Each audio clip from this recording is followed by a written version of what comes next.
जय श्री कृष्णा। राधे राधे दोस्तों, आप सभी का दिन शुभ और मंगलमय हो। आप सभी पर भगवान सूर्य की कृपा सदा सर्वदा बनी रहे। आज की वीडियो में हम सुनेंगे भगवान सूर्य देव की कहानी। जिस प्रकार से सोमवार का दिन भगवान शिव को समर्पित होता है, उसी प्रकार से रविवार का दिन सूर्य देवता को समर्पित होता है। पौष महीने में पड़ने वाले रविवार का और भी ज्यादा महत्व शास्त्रों में बताया गया है। रविवार के दिन सूर्य देव की पूजा करने से और सूर्य देवता को अर्घ्य देने से जीवन के सभी दुख दूर हो जाते हैं, शारीरिक और मानसिक कष्ट दूर होते हैं और सभी प्रकार के सुखों की प्राप्ति होती है। आज के दिन सूर्य देवता की पूजा करके सभी भक्त जनों को व्रत कथा अवश्य ही पढ़नी अथवा सुननी चाहिए। तो चलिए आज की व्रत कथा शुरू करते हैं। पौराणिक व्रत कथा के अनुसार प्राचीन काल में किसी नगर में एक बुढ़िया रहती थी।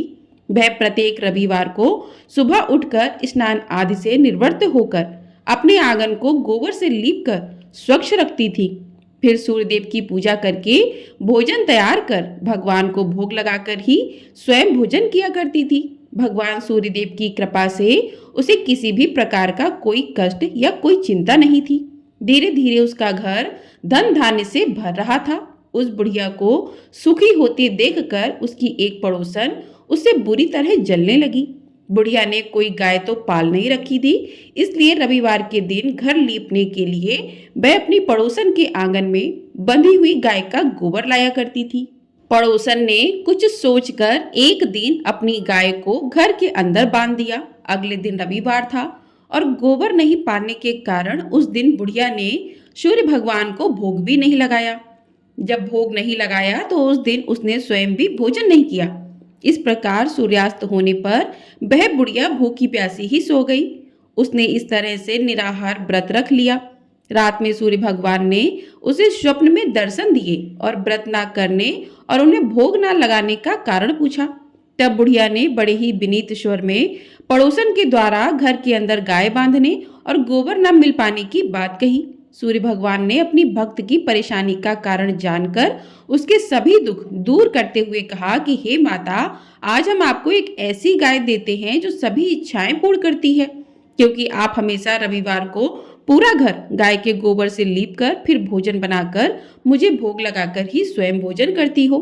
इससे मैं बहुत प्रसन्न हूँ। मेरा व्रत करने और कथा सुनने से निर्धन को धन, बांझ को पुत्र की प्राप्ति होती है। स्वप्न में उस बुढ़िया को ऐसा वरदान देकर भगवान सूर्य अंतर्ध्यान हो गए। प्रातःकाल सूर्योदय से पहले उस बुढ़िया की आंख खुली तो वह अपने घर के आंगन में सुंदर गाय और उसके बछड़े को देखकर हैरान हो गई।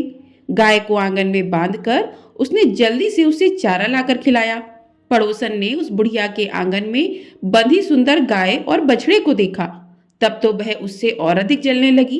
तभी गाय ने सोने का गोबर कर दिया। गोबर को देखते ही पड़ोसन की आंखें खुली की खुली रह गईं। पड़ोसन ने उस बुढ़िया को आसपास ना पाकर तुरंत उस सोने के गोबर को उठा लिया और अपने घर ले आई और अपनी गाय का साधारण गोबर वहां रख दिया। सोने के गोबर से पड़ोसन कुछ ही दिनों में धनवान हो गई और वह चुपके चुपके बुढ़िया के घर से गोबर ले आया करती थी और अपनी गाय का साधारण गोबर उसकी जगह पर रख दिया करती थी। बुढ़िया को इस बात की कोई खबर ही नहीं थी।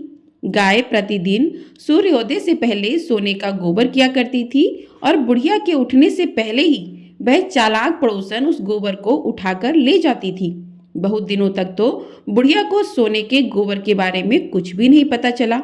बुढ़िया पहले की तरह हर रविवार को सूर्य भगवान का व्रत करती रही और कथा सुनती रही। लेकिन सूर्य भगवान ने जब पड़ोसन की इस चालाकी को देखा, तब एक दिन उन्होंने बड़ी तेज की आंधी चलाई। आंधी का प्रकोप देखकर बुढ़िया ने गाय को घर के भीतर बांध दिया। सुबह उठकर बुढ़िया ने सोने का गोबर पड़ा हुआ देखा तो उसे बड़ा आश्चर्य हुआ। उस दिन के बाद बुढ़िया अपनी गाय को घर के भीतर ही बांधने लगी। सोने के गोबर से वह बुढ़िया कुछ ही दिनों में बहुत धनवान हो गई। उस बुढ़िया के धनवान होने से वह पड़ोसन बुरी तरह जलकर राख हो गई। जब उसे सोने के गोबर पाने का कोई रास्ता नहीं सूझा, तब वह राजा के दरबार में पहुंची और राजा को सारी बात बताई। राजा को जब बुढ़िया के पास सोने के गोबर देने वाली गाय के बारे में पता चला, तब उसने अपने सैनिक भेजकर बुढ़िया की गाय लाने का आदेश दिया।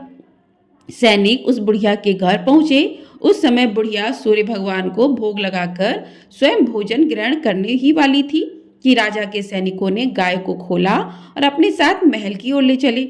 बुढ़िया ने सैनिकों से गाय को न ले जाने की बहुत प्रार्थना की, बहुत रोई चिल्लाई, लेकिन राजा के सैनिक नहीं माने। गाय के चले जाने से बुढ़िया को बहुत दुख हुआ। उस दिन मारे दुख के उसने कुछ भी नहीं खाया और सारी रात सूर्य भगवान से गाय को पुनः प्राप्त करने की प्रार्थना करने लगी। दूसरी ओर राजा को गाय को देखकर बहुत खुशी हुई, लेकिन अगले दिन जैसे ही राजा उठा, सारा महल गोबर से भरा हुआ देखकर घबरा गया। उसी रात सूर्य भगवान उसके सपने में आए और बोले, राजन, यह गाय उस बुढ़िया को लौटा देने से ही तुम्हारा भला होगा। रविवार के व्रत से प्रसन्न होकर ही उसे मैंने यह गाय भेंट स्वरूप दी है। सुबह होते ही राजा ने उस बुढ़िया को महल में बुलाकर बहुत से धन के साथ सम्मान सहित गाय लौटा दी और अपनी इस गलती के लिए क्षमा भी मांगी। इसके बाद राजा ने पड़ोसन को दंड दिया। इतना करने के बाद राजा के महल से गंदगी दूर हो गई और उसी दिन राज्य में राजा ने घोषणा कराई कि सभी स्त्री पुरुष रविवार का व्रत किया करेंगे। रविवार का व्रत करने से सभी लोगों के घर धन धान्य से भर गए। चारों ओर खुशहाली छा गई। जिन्हें शारीरिक कष्ट था, उनके सभी शारीरिक कष्ट दूर हो गए। इस प्रकार समस्त नगर को सूर्यदेव की कृपा प्राप्त हो गई। इसलिए हर रविवार के दिन जो भी भक्त सच्चे मन से सूर्य देवता की पूजा करके उपवास रखता है और इस कथा को पढ़ता है या दूसरों को सुनाता है, तो सूर्यदेव की कृपा से उनके सभी कष्ट दूर हो जाते हैं। यदि व्रत आप ना भी रख पाए तो भी सुबह सूर्यदेव को अर्घ देकर सूर्यदेव की पूजा करके इस कथा को अवश्य ही पढ़ना अथवा सुनना चाहिए। अंत में बोलिए भगवान सूर्यदेव की जय। बोलिए सूर्य नारायण भगवान की जय। तो इस प्रकार से सूर्यदेव की कथा पूर्ण हुई। अब करते हैं भगवान सूर्यदेव की आरती। ओम जय सूर्य भगवान, जय हो दिनकर भगवान, जगत के नेत्र स्वरूपा, तुम हो त्रिगुण स्वरूपा, धरत सब ही तब ध्यान, ओम जय सूर्य भगवान। सारथी अरुण है प्रभु तुम, श्वेत कमलधारी, तुम चार भुजाधारी, अश्रु है सात तुम्हारे, कोटि किरण पसारे, तुम हो देव महान, ओम जय सूर्य भगवान। उषा काल में जब तुम उद्या चल आते, सब तब दर्शन पाते, फैलाते उजियारा, जागता तब जग सारा, करे तब सब गुणगान, ओम जय सूर्य भगवान। संध्या में भुवनेश्वर हस्ता चल जाते, गोधन तब घर आते, गोधुली बेला में हर घर आंगन में हो तब महिमा गान, ओम जय सूर्य भगवान, ओम जय सूर्य भगवान। देव दनुज नर नारी ऋषि मुनिवर भजते, आदित्य हृदय जपते, श्रोत ये मंगलकारी, इसकी है रचना न्यारी, दे नव जीवन दान, ओम जय सूर्य भगवान। तुम हो त्रिकाल रचयिता, तुम जग के आधार, महिमा तब अपरंपार, प्राणों का सिंचन करके भक्तों को अपने देते, बल बुद्धि और ज्ञान, ओम जय सूर्य भगवान। भूचर जलचर खेचर सबके हो प्राण तुम्ही, सब जीवों के प्राण तुम्ही, वेद पुराण बखाने धर्म सभी तुम्हें माने, तुम्ही हो सर्वशक्तिमान, ओम जय सूर्य भगवान। पूजन करती दिशाएं पूजे दश दिक्पाल, तुम भुवनों के प्रतिपाल, ऋतु तुम्हारी दासी, तुम शाश्वत अविनाशी, शुभकारी अंशुमान, ओम जय सूर्य भगवान, ओम जय सूर्य भगवान।